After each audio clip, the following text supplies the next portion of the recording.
Alrighty, everyone, we're going to go ahead and get started. Want to welcome everybody here to the ribbon cutting ceremony for Village at McArdle. Let's give it a round of applause.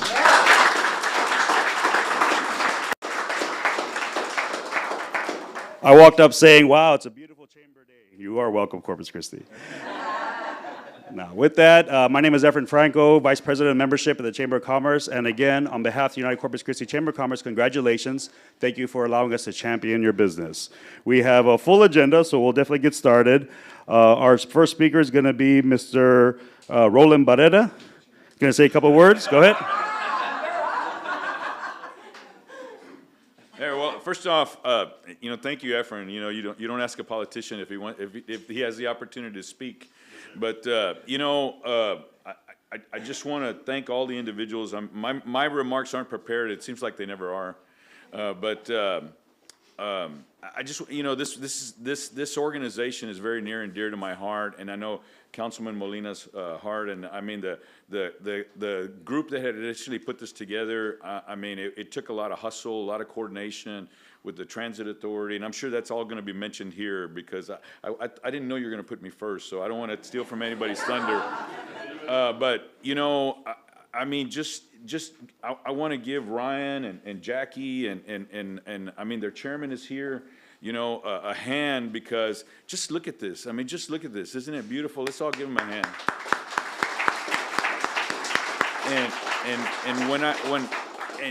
The work that these individuals do, it's not just about providing the housing. It's for providing an opportunity for the next generation of individuals. There's a lot of these that are in my district, and I think what it is, the after-school programs, the programs to help people find work, that's a thing to get the opportunity of getting these individuals to step up so that way their kids can be educated and have access to broadband, and that way they can get their homework done. So, thank you so much, and thanks, Efren, for calling me up. Appreciate it. Bye-bye. If you say you want to speak, I'll get you up here. Next, we have Ms. Barbie Baker with Congressman Michael Cloud's office. Going to say a couple words.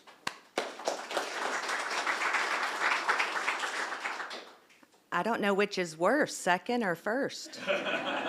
So I just want to say hello. I just want to say congratulations. This is an amazing turnout. This is an incredible project.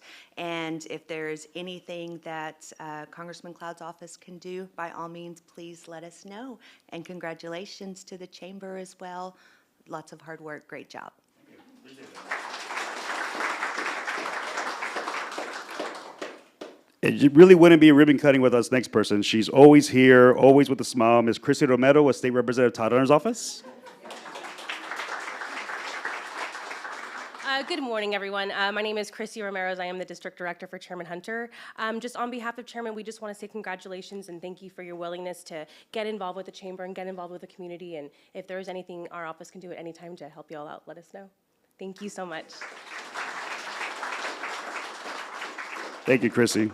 So I have to admit, 7 years doing this job, I've never come to a ribbon cutting and saw that there was actually a parking space with my name on it. I'm like, oh my God, moving on up. But as I was walking up, I see another one that's like literally right in front of the door, Sylvia Campos. I'm like, oh my gosh, she's awesome. Unfortunately, she parked on the other side. So anyways, with that being said, City Council Member Sylvia.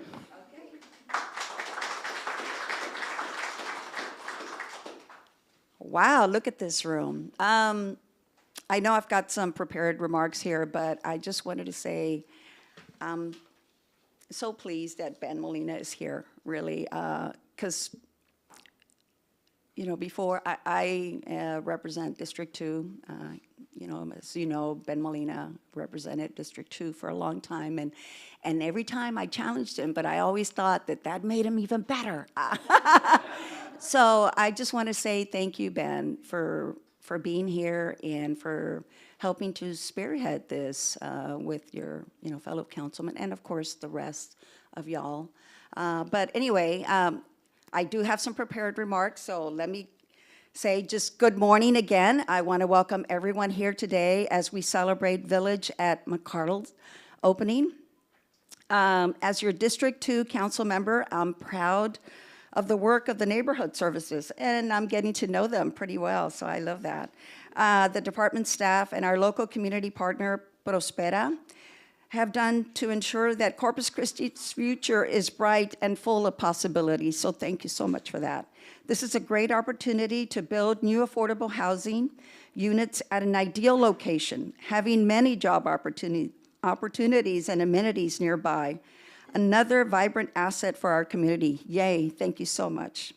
Projects like this ensure that Corpus Christi is a community of opportunity for all our residents, regardless of income. I'm pleased to share this project that will provide 82 rental units, of which 70 units will be dedicated to 60% of our area, of our median income in our community, with a safe and affordable place to call home. It'll also be increasing our affordable housing opportunities. It's essential in moving Corpus Christi forward, as we all know. Not only will residents have a safe place to live, but they will also have access to on-site services that strengthen their stability. Hello, RTA, love that. Services like a food pantry, transportation passes, health and nutritional courses, adult education classes, eviction prevention assistance, and access to employment. It's a readiness program are available right here on site. So here we are for stronger families that'll make for a stronger Corpus Christi. With that, I will turn it over to our city manager, Peter Zanoni. Thank you so much.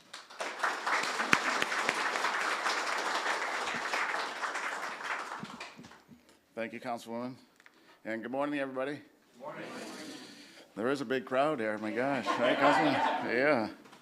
Good. Well, Councilwoman Campos, thank you, and former Councilman Ben Molina, and many of our council members just recently talked about affordable housing, having housing opportunities for individuals that aren't making the area median income is critical in a community. And our community is doing that as well, the city of Corpus Christi. And so this is a great example of how, with our partner Prospera, we're making available housing for persons, and Councilwoman Campos talked about it, making 60% the area median income. So think about that. That's 60% of the average income in our community. That means a family of four making about 40 to 50,000. And without a project like this, housing is unattainable for them. They may be living with relatives. They may be stretched financially because they're paying too much for housing. So projects like this and partners like have that housing for those families that aren't making that total area median income. So developments like this, the Village at McArdle, result from the hard work of partnerships with the city, with agencies like Prospera, with their board of directors, with their professionals that run the business. Just a little background on Prospera. They are the community area largest affordable housing provider. That's Prospera. We were recently at another, I guess about a year ago, Councilman, another groundbreaking, or ribbon cutting, I should say. And we said it there as well, that Prospera is the leading single developer of affordable housing. That's pretty good, right? Yeah.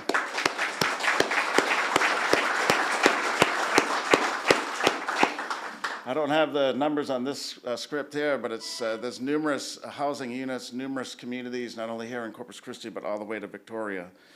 So we want to thank Prospera. One point that a lot of people may not know is partnerships are strong in our community with Prospera. In fact, I think it was over 2-3 years ago when this project first was conceived, the city had a small piece of land adjoining RTA's property.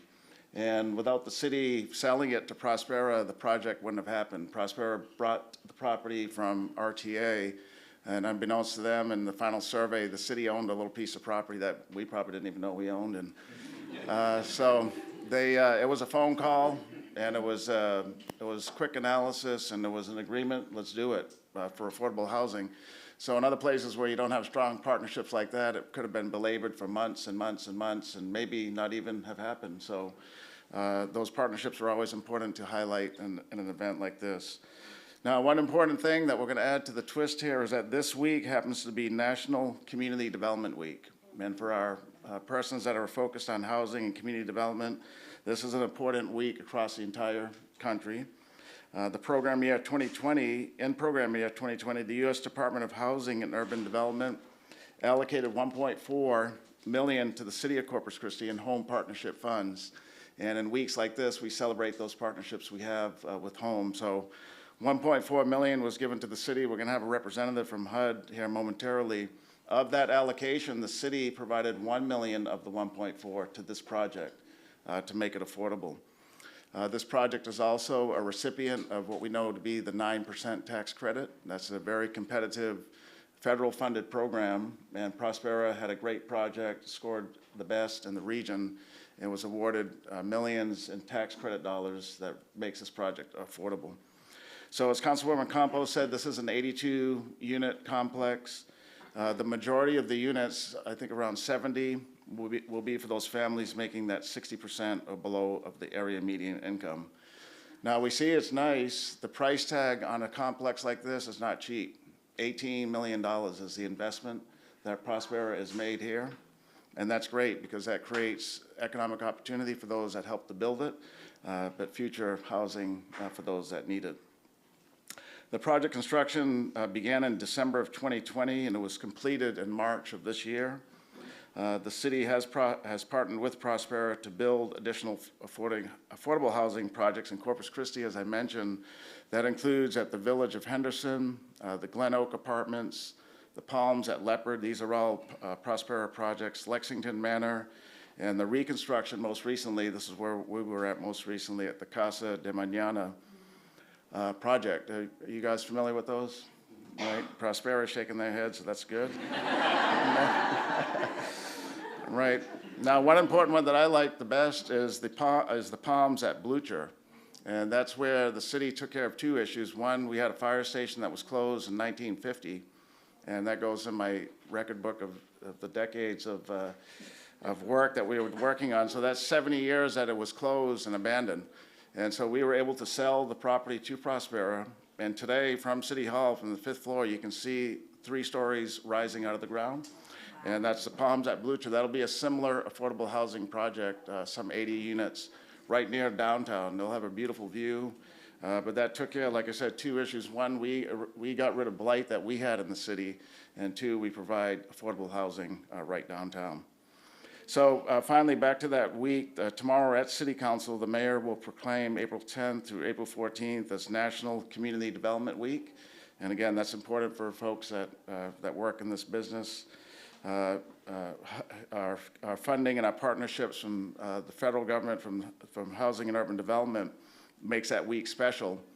And so with that, I'm glad to bring up Zalika Romero, who's from the field office of HUD, headquartered in San Antonio, Zalika. So she's going to speak to us as well. This is important that she's here because, as I mentioned, $1 million of this construction came from HUD. So we're very appreciative of our partnership with HUD.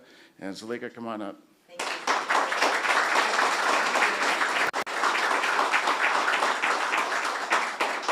Oh my goodness, good morning. When I came in, there were about 17 people, but now I'm seeing over close to capacity.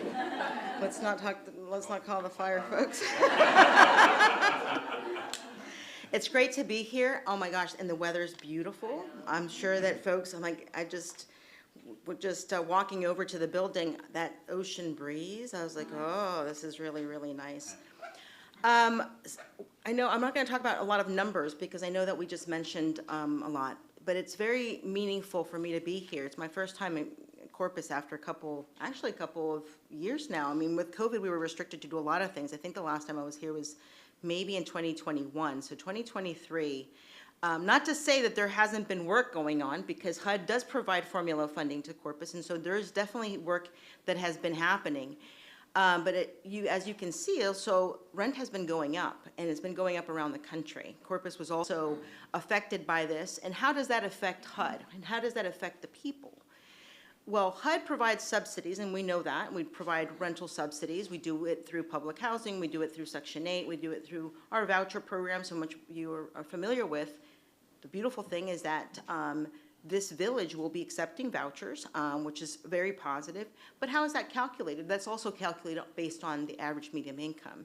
And what's that rate? So let's say, for example, the subsidy is established and say, okay, we're going to be providing a $1,000 subsidy. If the rents go up and now somewhere more affordable to live is going to be $1,600 and we're only providing $1,000, what does that mean? We have to adjust that. And that means that the folks that were already limited are even more tighter, and what they're doing is just not going to be affordable. Now, according to projections, is that Corpus Christi is going to be getting, or they need another 1,400 affordable housing units. This is 82. We're so far from that goal. So work still needs to continue, and I know that Prospera is going to be a partner getting this done, because they, not only do they work in the coastal bend, but we also have them in San Antonio, and we're very blessed for that. Blessed not only because they do affordable housing and they work with partners to get it done, but let's think about all the services they provide. What does a community need in order to thrive and not to necessarily need, you know, assistance to pay rent? What do they need? They need resident services, and that's what Prospera brings to the table. So they also have the food pantry, the services after school programs, and so that generation that's coming into Prospera is going to break that cycle. They're not going to go back to the same, because they're now having that assistance that is not necessarily provided in other places to live. What nice that you know that your kid's going to come back, and this property itself is housing almost 80 children. And so your 80 kids are going to come back from school, and when they come back from school, they're going to have somewhere safe to stay. And if they have somewhere safe to stay, and they're going to have assistance with their homework, and they're going to have assistance with their reading, those children are going to thrive. They're not going to be on the streets dedicating to themselves to bad things. They're going to be in a place where they can thrive, and their future is going to be much better just for that reason. So I appreciate really a hand of applause for Prospera and the work that they've done.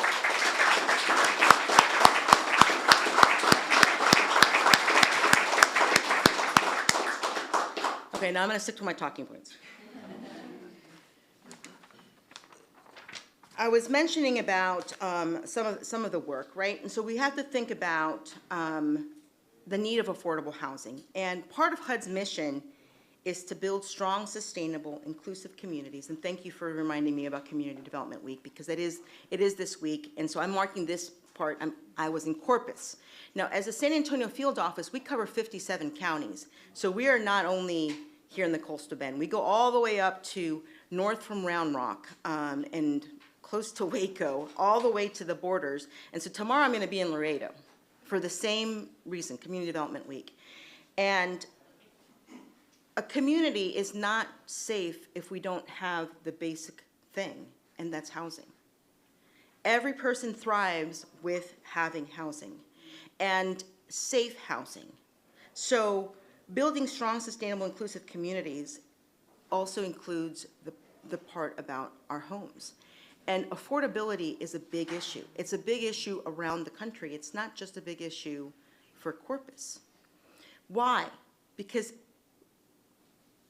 if our families are strained and they can't afford to live in a decent place, then we have the consequences. Why are they strained? Because they are still working in the services industry, or they're working in other industries. They're not paying as much as others. And the whole goal here is to be able to break that cycle. But we have to provide that foundation, which is affordable homes. One of the things that Prospera does well is work with LIHTC, and that's the low-income housing tax credit. So I hope everybody here knows and understands how difficult it is to put in an application for low-income housing tax credits. It takes a review process, and it's not from HUD, so I do not blame me if you guys have been, it's not from HUD. It is actually at the state level that reviews these, and it's very, very competitive. It's not something that has happened. I think they're 9%, maybe 10 awarded a year. Yeah, it's very stringent, and of course, necessity and need is definitely part of their market or their what they require. And this is a success. It's a true success to think about and where we are right now. And it's a nice area, nice neighborhood, and it's serving over 200 people right now. and only 12 market units. And so what's market units? That's the real rent price. And I do think that one thing we have to always keep in mind is that when you combine people's income and you're living in the same area, what you're just doing is promoting the entire area. So thank you very much for giving me the time to speak a little bit today and making me part of this event, which is very meaningful to Corpus Christi, and definitely meaningful to Community Development Week. Thank you very much.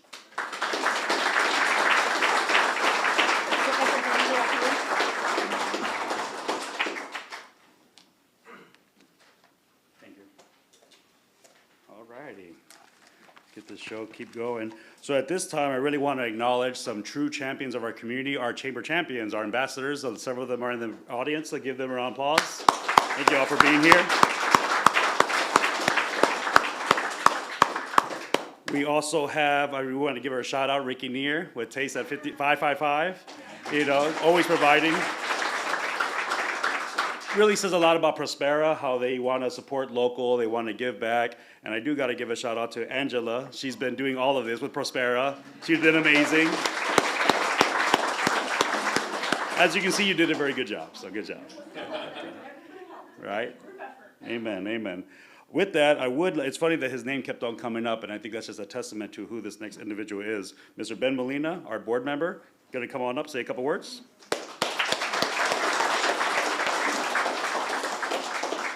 Good morning, everybody. Good morning. Peter, you thought you were going to get rid of me that easy, huh? Here I am.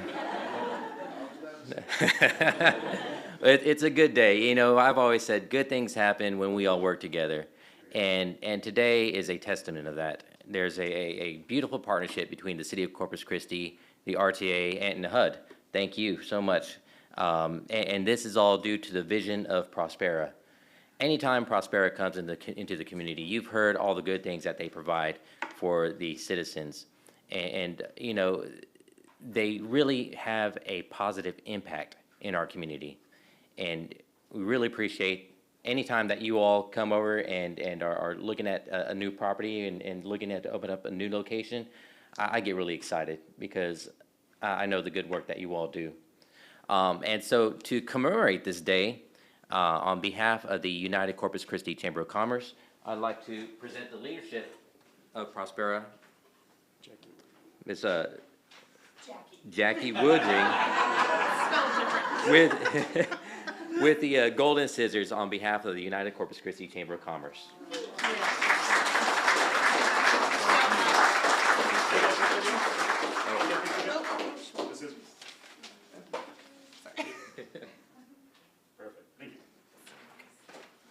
Thank you all.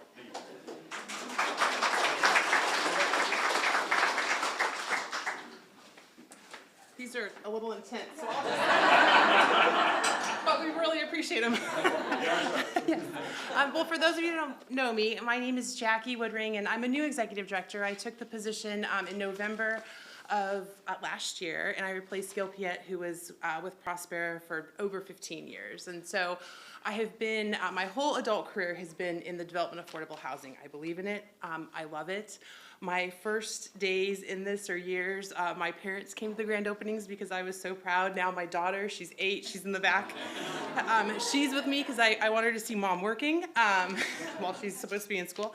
But also, I accepted this position because I believe about the future. And so she's part of our future. So I wanted to thank a lot of people. So the first, City of Corpus Christi, thank you so much. We actually have 16 communities here. We third-party manage an additional 4, so we have a presence in 20 communities throughout the coastal bend. So we are very honored to be here. Ben Molina, thank you so much. We started this project with you, and so we're honored that you're here today, and we look forward to developing an even stronger relationship with you, Councilwoman Campos. And then Peter Zanoni, thank you so much. You've been to our employee gatherings at the holidays with Sunny. So we welcome you to the Prospera family. Thank you for being here today. And then Roland Barrera, thank you so much. We wouldn't be here without you. And then we have some developer partners that, one isn't here, Ray Lucas. He's been at Prospera several years, and he's actually in Florida right now, but wanted to give him a shout out because he's was pretty important to this community. And then Walter Martinez, he's local to San Antonio, but he's also one of our development partners, and we're thankful for him to make the drive up. And then, of course, my partner in crime, Ryan Sweeney. He's been with Prospera several years, started as a board member, and then we recruited him to be staff, so we're excited that he's. We'd also like to thank the RTA. It's really, I mean, when you hear about, in all of our funding, they ask, are you a transit-oriented design? Yes, we are.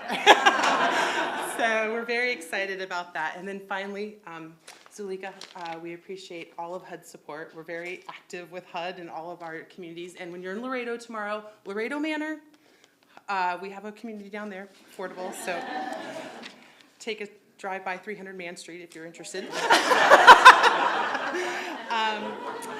And then, of course, we cannot do this alone. So Galaxy is our general contractor on this project. We've had a long-standing relationship with Galaxy. Tom Crow, so thank you so much for being here. Our architects, our engineers. And lastly, I would like to thank our staff. We have a development team that is second to none. I'm proud to be on the development team. They accept me, even though I've accepted this position. But the project really starts with development. They go after all of the money, they secure the sources, they work with all of the attorneys and the lenders and the equity provider to close this, and then we see it through construction. And so they are a great team. They work really well together, very busy. And then we give this big present to operations, our resident services. And so we're really proud. And so if you're a Prospera employee, can you please raise your hand? Because we have over 200 folks that call Prospera home. So we are so honored. Thank you so much for allowing us to be a part of Corpus Christi.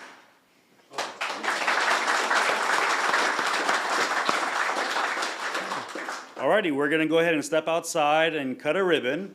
So make your way out there, but make sure and come back inside. We are gonna take tours. Alonzo and Guadalupe Valdez has graciously let us use their place of home ownership, I guess. But do not take any pictures, right? No pictures, no videos. Don't be posting on social media. You can take pictures of that kind, you know. And we'll come back inside. We got some delicious food. Make sure and grab some sunglasses of Prospera so you can look cool outside. And let's head on outside.